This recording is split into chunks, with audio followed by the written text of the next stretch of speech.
تعلمي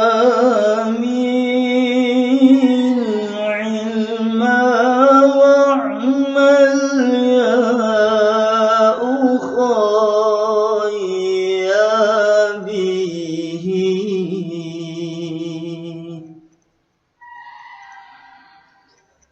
فالعلم زين لمن بالعلم قد عملا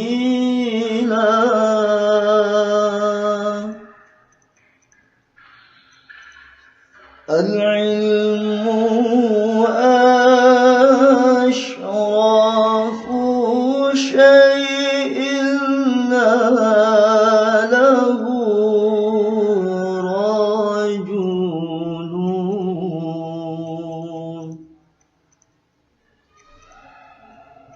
من لم يكن فيه علم لم يكن رجلا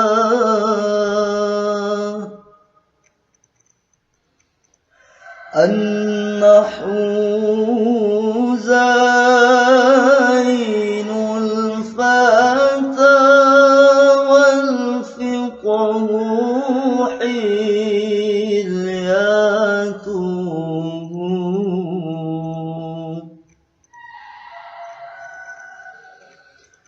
ومن عدا منهما فاعدده في البقار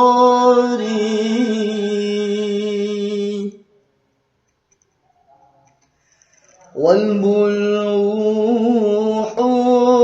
حسن الفتى والنطق تقريزه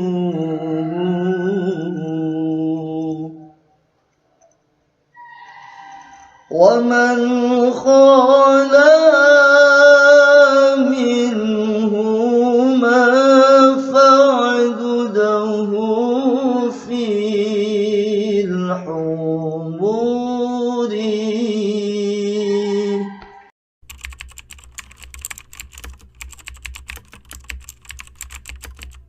Renita Atikotu Nuri dari Prodi Bahasa dan Sastra Arab Universitas Islam Kiai Haji Ahmad Siddiq Jember.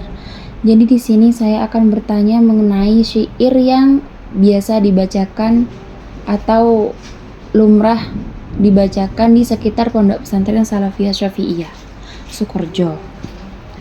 Yang pertama saya akan bertanya tentang siapakah yang membuat syair tersebut. Sejauh ini yang saya tahu pengarang syair tersebut itu Kiai Haji Dhofir Munawar, yakni abah dari pengasuh pondok pesantren saat ini. Lalu siapakah yang mempopulerkan syair itu sehingga sampai saat ini masih dibacakan di Pondok Pesantren Salafiyah Syafi'iyah Sukorejo? Sejauh ini setahu saya itu yang mempopulerkan syair tersebut itu merupakan alumni dari Kalimantan yang bernama Afifi Al-Madani. Selanjutnya, mempopulerkan syair tersebut sudah rekom atau berhenti. Siapa yang meneruskan pembacaan syair tersebut di pondok pesantren saat ini? Sebelum melakukan atau melaksanakan rekom, orang yang mempopulerkan syair ini sebelumnya itu jauh-jauh hari melatih para ketua kamar atau ustadz yang benar-benar akan dijadikan penerus sebagai pembaca syair tersebut. Lalu saya akan bertanya secara personal ya, mohon maaf. Jadi Bagaimanakah perasaan narasumber ketika syair itu dibacakan di pondok pesantren? Kan otomatis suara itu menggema entah di bagian pondok pesantren yang putra maupun yang putri. Jika saya sendiri sangat berpengalaman untuk sering mendengar syair tersebut, itu sangat menyentuh. Rasanya itu seperti damai, sejuk, sangat indah, dan sangat pantas untuk didengar semua orang. Baik, kenapa syair itu dibacakan setelah subuh? Setelah subuh di pondok kami ini sangat rutin mengadakan pengajian, dan di mana pengajian tersebut langsung diisi oleh pengasuh Pondok Pesantren Salafiyah Syafiyah Sukoharjo, yakni Kiai Haji Raden Ahmad Azim Ibrahimi. Dan beliau sangat menganjurkan sebelum pengajian itu dimulai untuk membaca syair itu, karena kandungan-kandungan atau makna di dalam syair tersebut sangat indah atau pantas dilantunkan sebelum kita menerima pembelajaran atau ilmu agama. Lalu yang saya ingin tanyakan terakhir adalah apa maksud atau tujuan dari pembuatan syair tersebut? Menurut saya sendiri, syair itu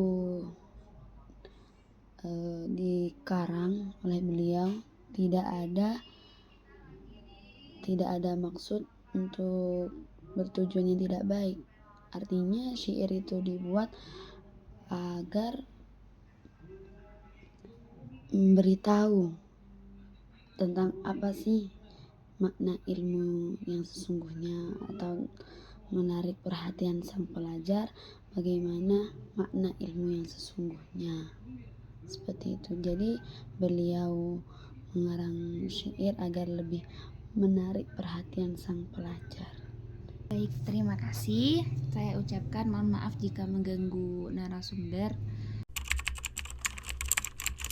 Saya di sini akan bertanya mengenai pembacaan syair atau bacaan syair sebelum belajar yang biasa dibacakan di Pondok Pesantren Salafiyah Syafiyah Sukoharjo. Jadi yang pertama yang saya akan tanyakan adalah sejak kapan syair itu dibacakan?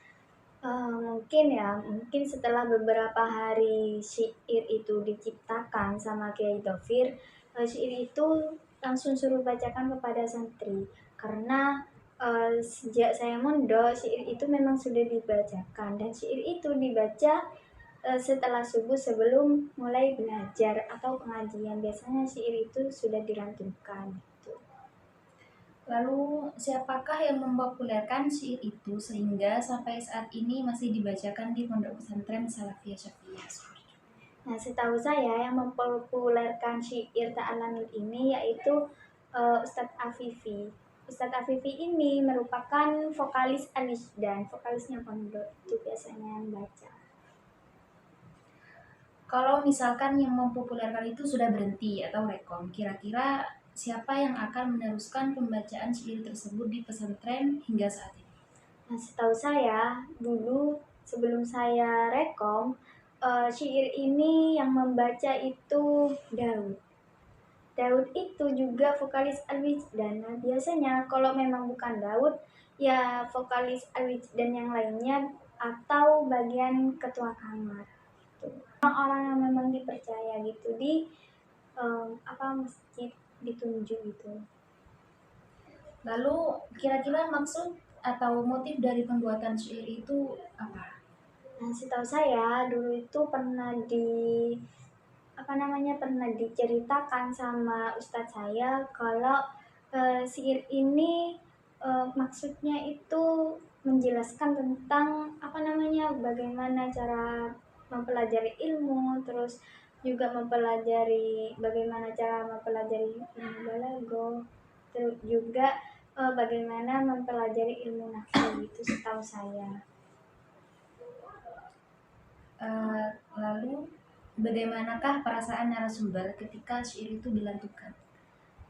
Perasaan saya ya, bukan cuma saya sih, perasaan saya dan teman-teman ketika syair itu dilantunkan setelah subuh, apalagi yang membaca itu Daud ya, Daud itu apa namanya, teman-teman tuh ngerasa bahagia banget gitu tuh, karena memang dari sananya suaranya adem, jadi kayak syair ini sangat adem kalau didengar gitu.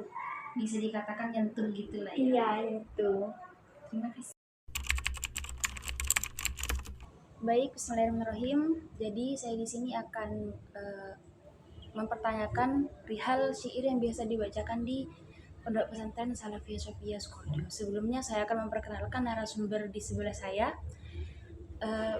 Narasumber di sebelah saya itu bernama Sohibul Kahfi, yang mana beliau ini memang alumni dari Pondok Pesantren Salafiyah Syafiyah Sukoharjo, yang saat ini menjabat sebagai pengurus Ikmas Jember.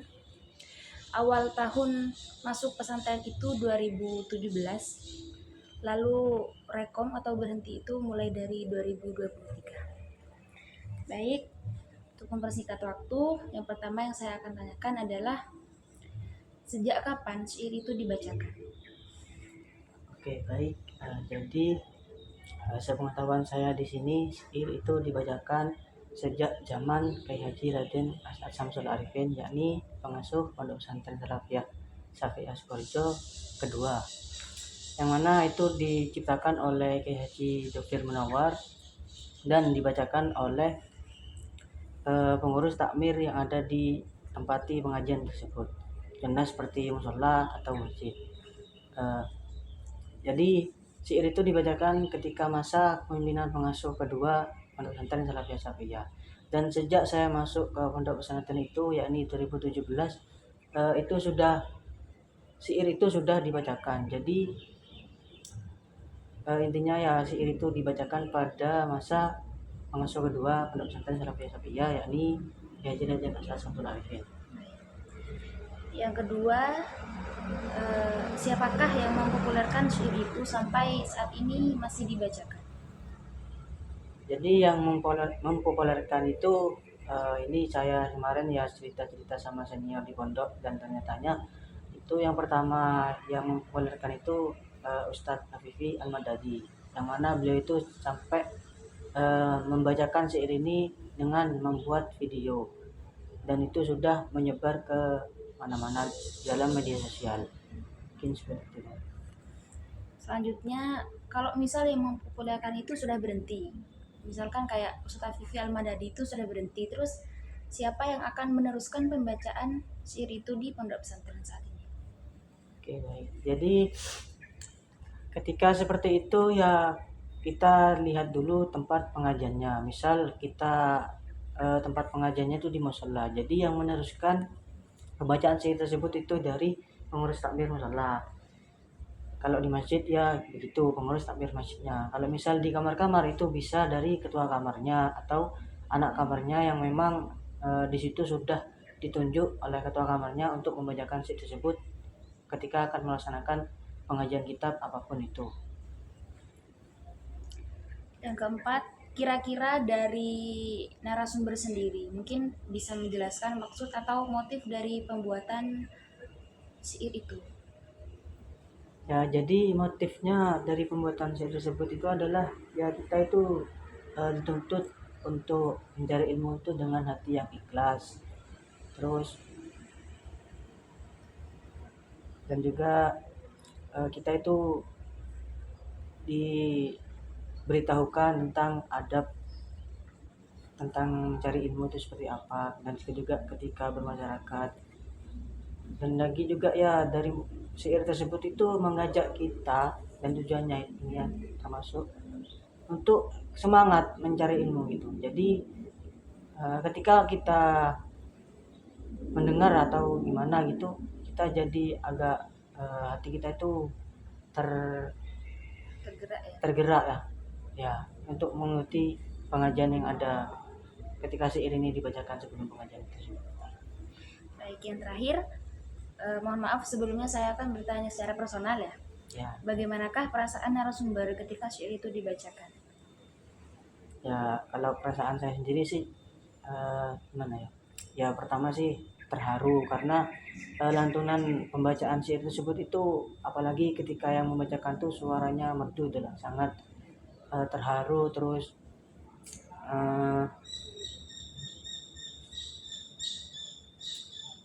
intinya